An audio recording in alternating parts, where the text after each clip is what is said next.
जी अस्सलाम वालेकुम मेरे दोस्त मेरे भाई सब कैसे हैं। ठीक है जनाब। मेरे दोस्तों मेरे भाइयों मैं आज एक ना तुहानू ज़ाती तौर पर रिक्वेस्ट करना चाहना यार कि देखिए तुसी करोड़ों रुपए की डेली की बोतल पी जाते हो, बोतल पींदे हो, पैप्सी, 7 अप, कोक, मरिंडा, जो भी बोतलों की प्रोडक्ट है, तुसी डेली अरबां करोड़ों की रुपयों की बोतल पींदे हो।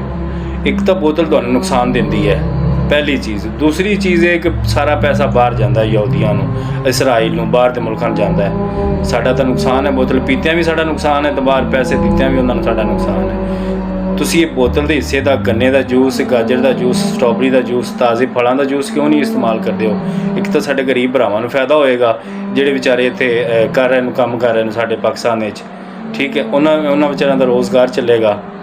तो एक तो तुसी बीमार भी नहीं होगे, तुहानू बीमारियां भी नहीं लगणगियां। और निरा कैमिकल तुसी इस्तेमाल करते हो, ठीक है, वो सानू कैमिकल देंदे नूं, वो इस वड्डी किहड़ी दुश्मनी, सानू कैमिकल पिवा के ते पैसे लैंदे ने साडे कोलों बाहर दे मुल्कां वाले। अकल दा अकल तो काम लईए, आपां सोचीए इहदे ते, ठीक है।